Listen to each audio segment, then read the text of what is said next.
Hi and hello once again to all of you.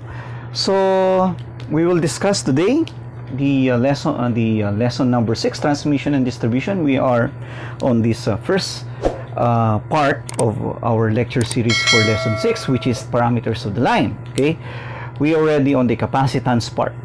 By the way, to those who are new, you can subscribe on this channel so that you can have a notification bell that gives you an idea that we have a new video that is uploaded on your YouTube channel.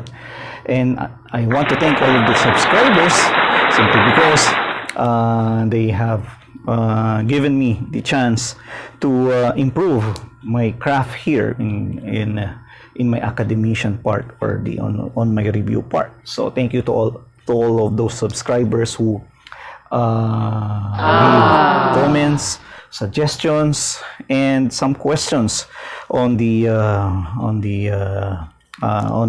my videos. So you can do so by having your questions and your queries on the description tab or the comment tab on this channel or on this video. Okay, let us discuss now capacitance. So capacitance is the third parameter of the line, okay, or C, and it is connected in shunt, by the way. So when you say shunt, connected in parallel. Okay, so if you have a transmission line, you have conductors A, B, C, and neutral. Okay, if one or two lines is separated by air, and it is impressed by a voltage, especially if you have a larger voltage, capacitance exists.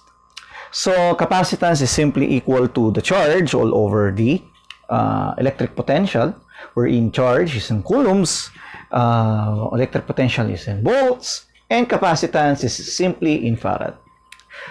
Okay, now capacitance can be in terms or dependent on the supply of the voltage. So it can be single phase 2R, 3-phase 3R, or with the effect of the height. Okay, let us have the first type, wherein the capacitance is on a single phase 2R line. So consider here two conductors A and B, okay, separated by a distance D, and you have a capacitance, I could say A and B, because this is between conductors. You have a radius R and a distance of separation, which is D. So the formula here, by the way, is already predefined, so we can derive it further or comprehensively in a separate video. CAB, or capacitance between conductors, is simply equal to pi EO times ER all over ln D all over R. The ln D all over R here is Luxpam already, because this ln D all over R is, we encounter this one on the inductance K lesson, which is from the last slide. Okay, the only difference here is the R.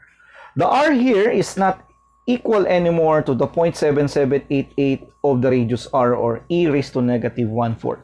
Simply because here in capacitance we did not consider a hollow shaped material. So in this case, a hollow shaped conductor. So instead, the R, or equivalent radius here, is only radius only. Please take note of this very, very important parameter. The rest is the same. Okay? The D here is the distance between conductors.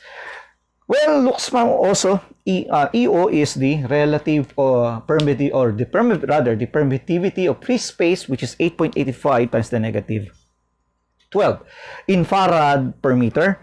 And ER here is definitely the relative permeability of your aluminum or your copper. I just inserted the ER here. No, you can already have this one as this formula already. If ER is simply equal to 1, because that is aluminum or copper, that is already constant, you can already have pi EO all over ln D all over R, considering if you have a copper or aluminum. However, if the material changes, you need to include the ER, because there are different relative permeability of every type of the conductor or insulation. So we can encounter this one when you go to underground cables, the same format of the formula. So please take note of that. So we have the formula for CAB as pi EO ER all over ln D all over R. Okay? So this is also the same thing when we go to your 3-phase 3-wire line. The only difference is you multiply it by 2, and we have here the parameter DEQ Luxpam. Okay, the DEQ here is definitely the cube root of the distances between conductors. So if I say here A, B, and C conductor, DAB, DBC, and DCA, this is the so-called GMD, right, from our last discussion, or the geometric mean distance. However, the denominator of the loan here is not already GMR, but it is called an equivalent radius for capacitance. So it can be solid, or it can be stranded, or in a bundled config. So we will discuss this one on the next slide for the different types of the stranded or bundled conductor for the equivalent radius. So the formula here is for a 3-phase 3-wire line, okay, and considering balance, CAN, CBN, and CCN is the same, or capacitance between phase A, B, and C are the same. So you have 2 pi EO ER all over ln DEQ all over R. Okay, this is in farad per meter to neutral, and this is always the capacitance value is in terms of per phase basis that we will use for getting the charging current that we will discuss on the next slide. And last but not the least, if you include the effect of the height of the tower, so for example, you have a tower here and you have your conductors. So the height is considered, okay, from the ground. Okay, we considered only here in this example, okay, the effect, this is A, B, and C, the effect of the height in terms of single phase 2-wire only. Okay, so we will not discuss the effect of the in a 3-phase 3-wire. That is a much harder analysis, but since this is just a review and typical given is already simpler problems or simple problems, we only just include only the single phase 2-wire configuration. So you have here pi EO ER, the same thing, but the loan here is R multiplied by the square root of 1 plus D squared all over 4H squared. So by the way, I forgot to mention, there is something I need to insert in this formula. Sorry for this. Okay, you have pi EO ER. Okay, so you need to have the distance D here. Okay, sorry for that. I'm so sorry for this. So this is live, so I see the equation is definitely we need to edit. Okay, so hopefully you see this one. Yeah. Okay, the equation is the same thing here for CAB, considering the distance here the same. Okay, so D here is the distance between the conductors. So you have D all over R square root of 1 plus D squared all over 4H squared. Now, this equation here, the 1 plus D squared all over 4H squared, by the way, is the effect of the height, okay, term, okay, this square root of 1 plus D squared all over 4H squared. Wherein, please take note, the D is the distance between conductors, not the diameter. Okay, the R here is the radius. This is the effect of the height. However, if the height, okay, is so much greater than the distance, for example, the height is 100 meter, not 100 meter. For example, you have 80 meters, and the distance between conductors is 2 or 3. The effect of the height, okay, will be negligible, obviously, because of the denominator here. So you will go back to the equation of CAB, which is ln D all over R. You can have this term here simply equal to square root of 1 if H is greater or so much higher than the distance between conductors. For example, H is 1 million. The D here is 2 or 3 meters, 1 million meters. So this one is simply, if you divide it by a larger number, you will have a value of 0, right? Okay, so because almost negligible, not all 0, but the value is almost 0. Okay, and you have square root of 1 here, so you have pi EO E all over D all over R, which is the same thing with single phase 2-wire. Okay, so in this case, we will tackle the stranded conductors on our next slide. So please stay tuned on this channel. Hello once again. So we will discuss the next slide for the capacitance of the line, which is C, or shunt capacitance. So from our last slide, we discussed the formulas regarding for a single phase 2 wire with effective height and for 3-phase 3 wire as well. Now we will discuss how about if the conductor is not solid anymore. So it means it becomes a bundle configuration. So we need to revisit the inductance formulas, but there's a slight difference. Okay, if you can still recall your L, we designate that as DS2 bundle. But in this case, for capacitance, we designate this as R2 bundle. Which is R here is definitely, we call it as an equivalent radius for your capacitance C. Okay? Because in this case, as you can see, it is Luxman formula.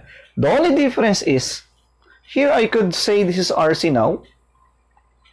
Your DS here from our inductance becomes R only. Okay, there's no 0.7788 as we have discussed from the previous slide. It's definitely for capacitance. Directly, it is radius. So for this, as you can still recall, the DS2 bundle becomes R2B, and then it will become square root of RC times D. Now for a bundled symmetrical, three-bundled symmetrical triangle, we have a cube root of RC times D squared. And for the 4-bundled square, so we still have the 1.09 numerical factor here, fourth root of RC times D. Please take note that your RC here is definitely your radius. There's no 0.7788 of R, as I have mentioned a while ago. So these formulas now will be on the denominator of the loan. If you can still recall, okay, it is dependent if that is solid or stranded. Okay, so this is the formula for the C. If you can still recall, you have 2 pi EO on the numerator part. But again, here, this is the stranded or bundled. So you will have definitely, okay, these formulas at the denominator part of the loan. Okay, now, there's a these formulas that I've discussed and either be inductance or capacitance are flexible simply because if there is a situation like this, if there's no separation distance, D that is mentioned on the problem, your D will become your diameter already, and thus the conductors now, there's no separate distance, but they are bunched together. What's the meaning of that? What's the meaning of this? So for example, this is the typical, okay, 2 bundle for an example. So you have a separation distance D, and you have conductor 1 and conductor 2 respectively. Strand conductor 1 and conductor 2, and then you have a separation distance D.